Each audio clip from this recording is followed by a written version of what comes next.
kinumpirma ko ng mabuti si Casey sa mga bagay na yan. Ay, sabi niya, mahal talaga niya. Si Jigs po, ginanon ko na rin. Ay, sabi niya, mahal din daw niya, ipapamin ko yun. Paano yan? Di na uwi dito. Ay, uwi po, hindi po pwede yun. Ang pakiusap po po dyan, pinayagan ko pa, ang bibisita lang sila doon.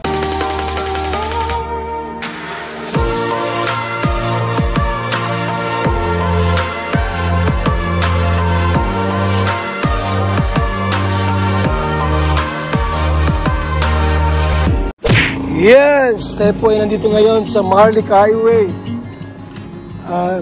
Daling kami ng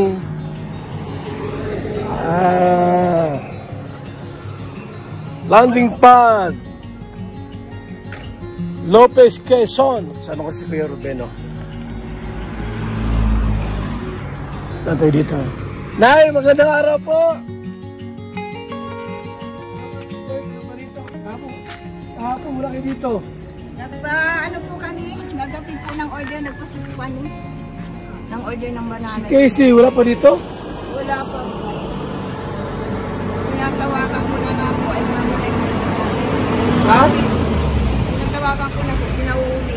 Gawa ng ano nga po kanina, wala pa siya. Gusto ko lang umuwi kasi hirapan din kami mabahay, wala ng tao. Punta namin doon. Opo.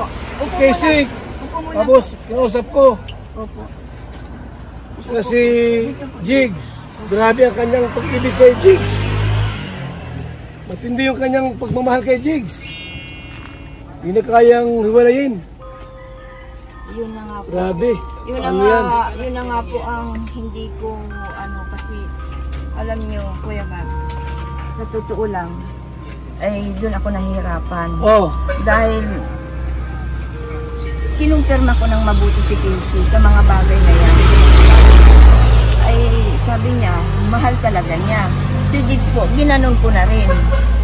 Ay, sabi niya, mahal din daw niya, ipapamin ko yun. Paano yan? Di na uwi dito. Ay, uwi po, hindi po pwede yun. Ang pakiusap po po dyan, pinayagan ko pa, ang bibisita lang sila doon. Mamaya, bukas, balikan ko doon. Sabi sa akin daw, anong araw ngayon? Biyernes. Okay, doon sila pupunta rito. Biyernes. Tsaka po, andyan nga po, pinag-chat ko po, sabi ko po ay talagang umuwi kasi... Tawagan mo na, masapin natin. O makontak niyo po, tawagan mo. Grabe na yung gayong pagmamahal ni Casey, wala na sa ayos yung gayan. Mamaya, mabuntis yan, di paano, sino mag-aalaga sa anak nila. Parehas yan, may problema sa utak. Depression yung gayaan, tapos mag-aasawa. Delikado mga kaibigan. Ito nangyari kay Casey nito. Tawagan natin kung ano, para naman alam ta po ang hira naman, no? Talaga naman mga kaibigan, ang pag-ibig nga naman, talagang matindi pag magmahal at umibig. O anong gawin niyo po? Magluluto po mamaya ng banana chips. Nagpano ko naghanda lang ng gatong. Ayun. Malulutuin po mamaya. Banana chips. Marami na naman yan. Hilaw na saging yan? Hilaw na saging? Ito yung gatong. Grabe ang sakripisyo talaga, no? Magawa na ng banana chips ay talagang grabe ang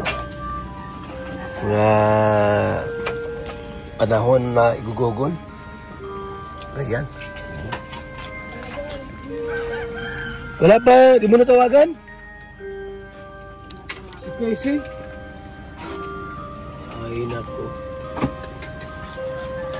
Magkano ganito, Nay? 7 po ang 7?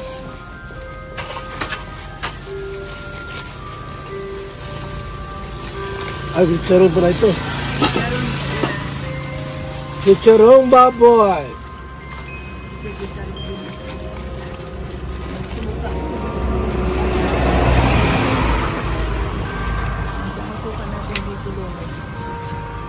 Bukas, puntahan ko na sa kina Jigs.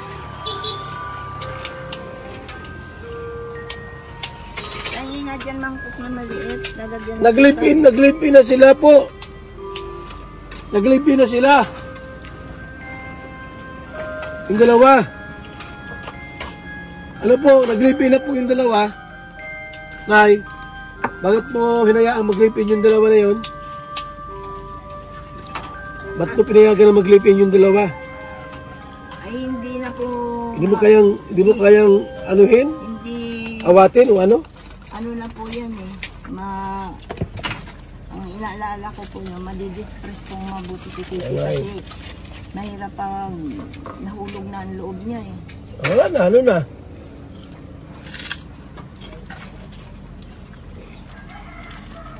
Mahal na mahal si Jigs. Kasi po parehas na po yung dalawang yan ay ang mangyayari po niyan. Pagpalayin natin po yan, dalawang may epektuhan. Malamang na malamang si Jigs, si Maul, si Dapo, si Casey, ganun din. Pero ang akin na lang po na paninindigan namin ni Lolo, maswerte sila habang buhay kami. Okay. Pero ang totoo po, trinitrain namin sa pagluluto at pag nandito yun, trinitrain namin. Pag yun nandito sila, may hinog yan na saging, niluto po, nagtitinda.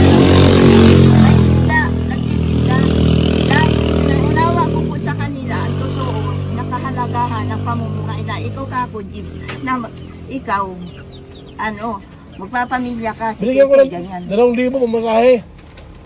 Ay, ngayon sabi ko po, hindi basta-basta ang ngayon, kako, kung hindi kayo mapipigilan, ang akin na lang po, diyak Buyabal, ay i-guide ko habang ipamana ko sa kanila itong negosyong ito. Kaya gano'n na lang po ang porsigo ko upang i-train na talaga sa hanap buhay si Jigs. At una po, marunong naman siyang mag-drive. Tapos yung mga suki po namin, sila na, kaya hinaano ko muna po na diretso po ang medication nila eh. Diretso po ang pag-iinom nila ng gamot. Gawa po ng talagang nagpaalam lang po sa akin kasi hindi po pinapayagan. Sabi ko, yan bahay ni Casey Jigs. Hindi. Kahit po doon sa magulang, nakipag-usap po ako. Nasabi ko, hindi po pwedeng si Casey ay wala dito dahil yung sarili yan na bahay ni Casey ibinilagay nila Kuya Bal. Hindi yan pwedeng si Casey ay doon. Hindi ako papayag doon. Kaya lang ay, yun nga po, ang sabi nila ay hanggang mauwi na. Nandito po, nag-chat po sa akin, uuwi na. Ngayon, hinihintay ko nga ang pagbalik na. Gawa po ng una-una, ito nga, alam niyo po, Kuya Bal, pang ito, gagawin namin talagang pasalubong na talaga, lahat na ito pasalubong. Ngayon, itong store na ito mamamahala ko kay Casey. Si Casey ay nasa tindahan, kami ni Lolo ang nasa production. Ituturo namin kay Jigs yung lahat ng aming suki dito na tindahan. Kasi po yung mga tindahan, yung prarasyon. Tapos yun, kasi po, ang ko doon, si Casey, nabuyo na ng ganon, na doon na gumaling. Gumaling na siya doon. Ang akin na lang po ay i-guide ko na lamang siya kung paano. Wala na po akong na magagawa kundi napakahirap po sa isang party namin na lalo akong naghihirap pag may sakit si Casey. Sa ganito pong pangyayari na ang nag-aalaga sa kanya ay kasi po nung yung nanay ang kasama dito ay ako'y nahihirapan kasi naglalayas, nag-iinom ng kung ano-ano. Ito po mayroon dito yung kutsilyo. May tabot mo nga dito yung kutsilyo. Yung maliit na kutsilyo. Magkano po itong kilo nito? Ano lang po yan, 25 ang kilo. Pagka per piraso lang. Nasaan ba yung ating maliit na kutsilyo? Ay, Kuya Bal, ang akin na lang po ay hindi ko na maiwan yan. Na lang, ibigay ko na lamang sa hanap buhay. Na talagang gawa po ng siguro kayo nakasaksi at pinakiramdaman ko rin po na gano'n. Napakahirap. Ang akin lang, gawin na po natin silang maging normal. Kung magiging yun po ang magiging paraan upang maging normal, silang parehas, susuporta po kami. Huwag lamang yun. Kaysa naman po na dati na si Casey na umibig sa isang may asawa na napakaso na, ay hirap na hirap po ako noon.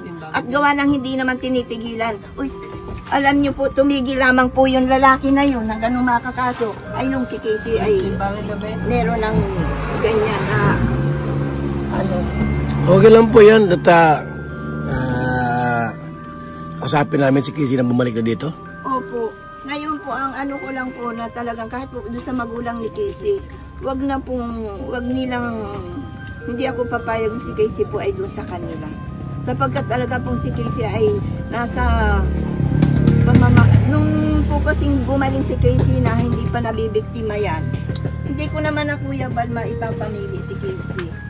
Sa klase naman ng Casey, alam nyo kung hindi, si Jigs ang nakita ko, bagamat ganun si Jigs, may puso siya na talagang tapat na pwedeng magmahal kay Casey.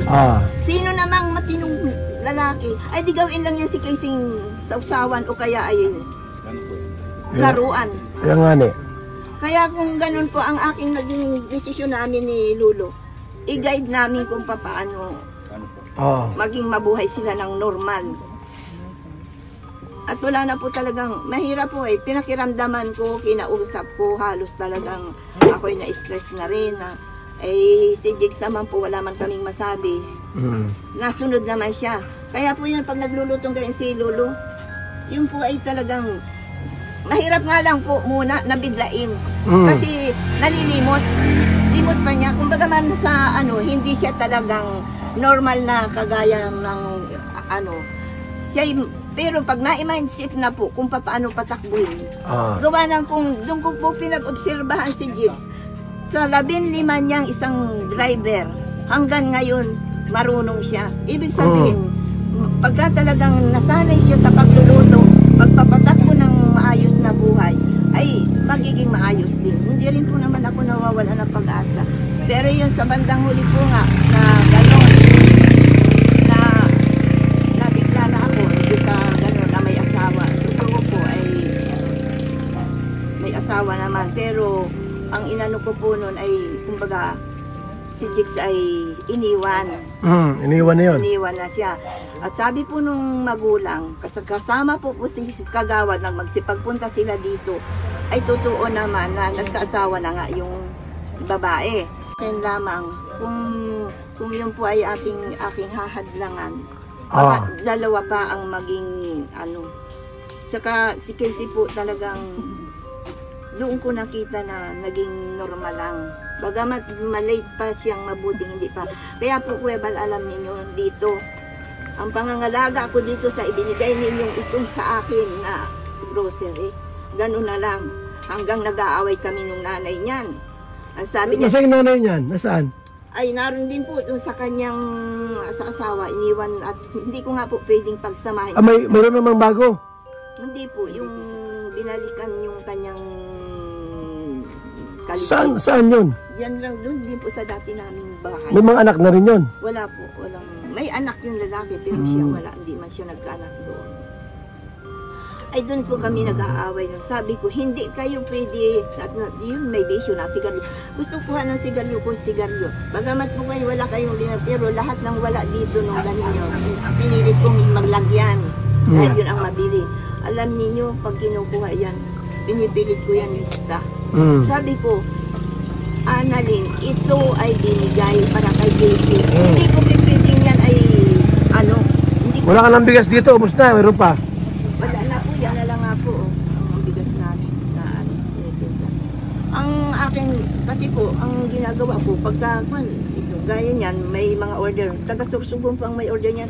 Yung kinuha ninyo nung ganito sa labat, ito, bago na naman ito Ipapashipping ko na naman yan.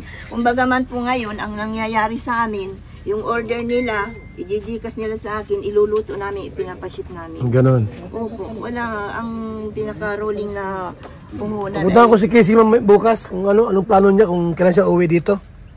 Kaya nga. Na kay Jigs na iwili ng maigi.